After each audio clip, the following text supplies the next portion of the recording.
Assalamualaikum warahmatullahi wabarakatuh. Apa kabar teman-teman hari ini? Alhamdulillah hari ini kita bisa berjumpa kembali.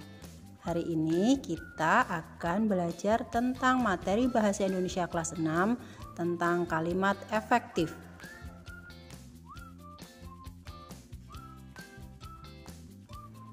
Apakah kalimat efektif itu?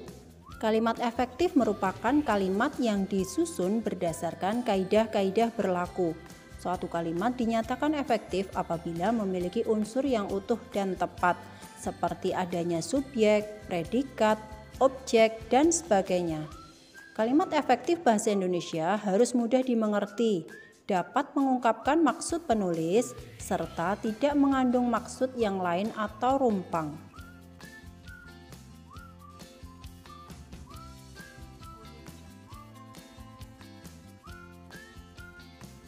Apa ciri-ciri kalimat efektif?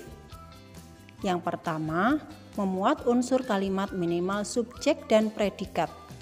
Kalimat efektif harus memuat unsur kalimat dengan tepat, paling tidak terdiri dari subjek dan predikat.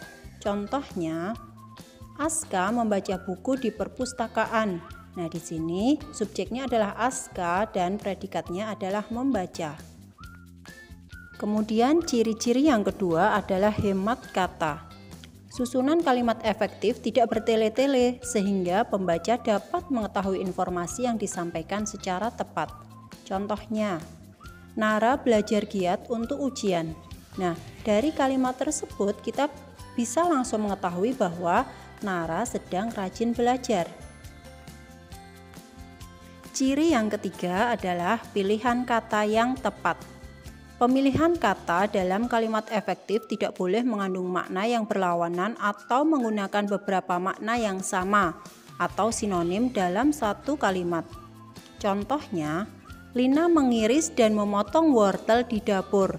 Nah, kalimat ini bukan merupakan kalimat efektif karena mengiris dan memotong itu memiliki makna yang sama. Jadi cukup digunakan satu saja. Misalnya, Lina mengiris wortel di dapur atau Lina memotong wortel di dapur. Ciri yang keempat adalah kelogisan bahasa. Informasi yang disampaikan dalam kalimat harus dapat diterima akal dan nalar. Contohnya, kalimat kepada Gubernur Jawa Timur kami persilahkan. Itu lebih logis dibandingkan waktu dan tempat kami persilahkan. Nah, pada kalimat yang kedua ini ada kata waktu dan tempat itu bukanlah subjek. Subjek itu berupa orang ya yang diberi waktu dan tempat untuk berbicara. Nah, itulah sebabnya kalimat itu kurang logis dan bukan termasuk kalimat efektif.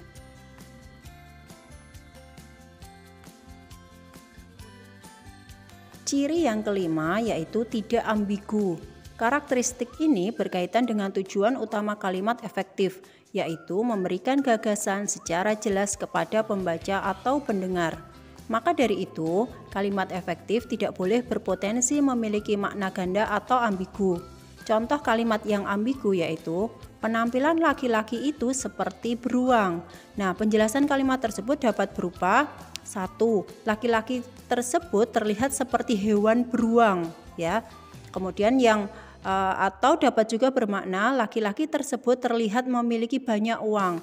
Jadi kalau yang kalimat efektif itu tidak boleh ada makna yang berbeda, ada makna yang ganda, seperti itu ya. Ciri yang keenam adalah menaati ejaan dan kaidah kebahasaan yang baku. Penulisan kalimat efektif bahasa Indonesia mengacu pada Pedoman Umum Ejaan Bahasa Indonesia atau biasa disingkat KUEBI atau Kamus Besar Bahasa Indonesia atau KBBI. Contohnya, Pak Amir membeli obat di apotek. Nah, jika mengacu pada KUEBI, kalimat tersebut termasuk efektif karena kata apotek sesuai dengan ejaan yang benar. Apotek ya, bukan apotik. Nah, itu tadi adalah ciri-ciri kalimat efektif. Sekarang, apa syarat kalimat efektif? Syarat kalimat efektif yang pertama adalah kesatuan. Kesatuan dalam kalimat efektif berarti adanya keseimbangan antara pikiran atau gagasan dan struktur bahasa yang digunakan. Ciri-ciri kesatuan dalam kalimat bisa berupa subjek dan predikat jelas, tidak terdapat subjek ganda, predikat tidak didahului dengan kata yang, dan sebagainya. Contohnya, bahasa Indonesia yang berasal dari Melayu. Ini adalah contoh kalimat yang salah. Yang betul adalah bahasa Indonesia berasal dari Melayu. Jadi di sini tidak ada penambahan kata yang. Syarat kalimat efektif yang kedua adalah kehematan. Hemat di sini berarti tidak menggunakan kata-kata yang mubazir, tidak menjamakkan kata yang sudah berbentuk jamak, dan tidak mengulang subjek. Nah, syarat kehematan ini membuat kalimat efektif menjadi padat dan berisi.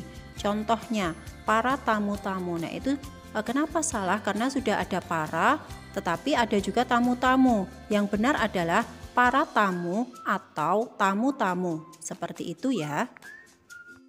Syarat kalimat efektif yang ketiga adalah kelogisan.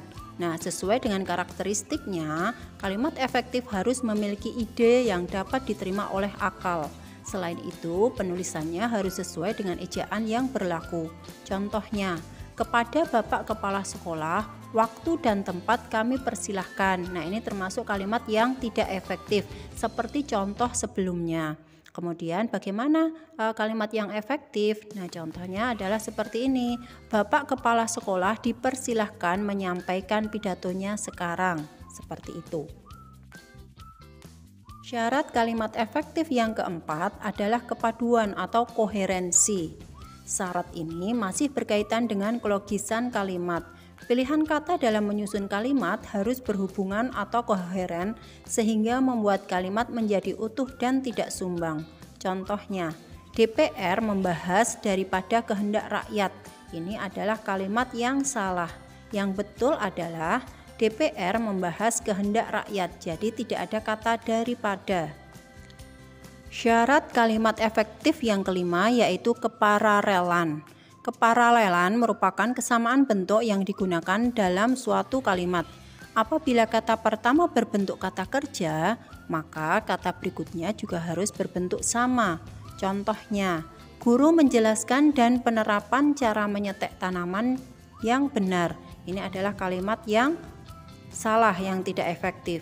Nah, yang efektif adalah guru menjelaskan dan memaparkan cara menyetek tanaman yang benar.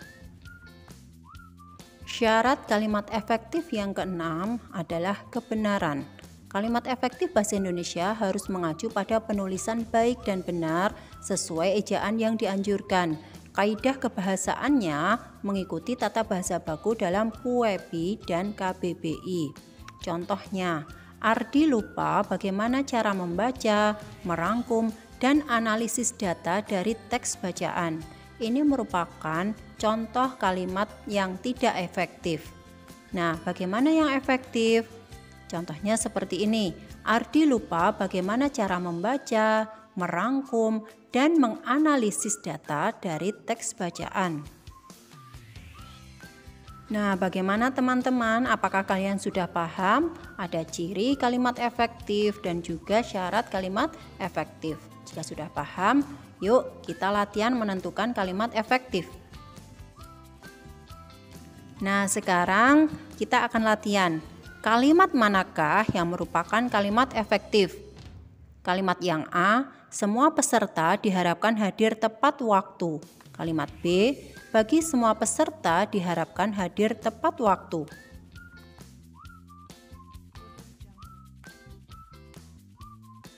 Nah, betul, jawaban yang tepat adalah kalimat A, karena pada kalimat B terdapat kata bagi. Nah, kata ini bisa mengaburkan pelaku atau subjek dalam kalimat tersebut.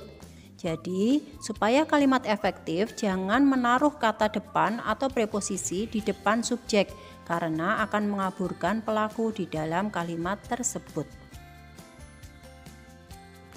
Nah, soal berikutnya. Kalimat manakah yang merupakan kalimat efektif? Kalimat A, adik demam sehingga adik tidak dapat masuk sekolah.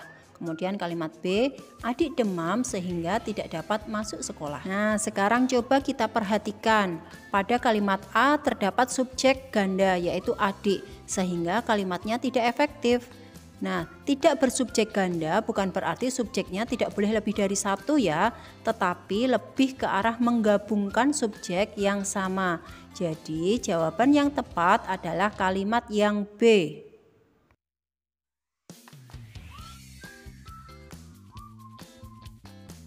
Nah, bagaimana teman-teman? Sudah berlatih menentukan kalimat efektif? Apakah kalian sudah paham?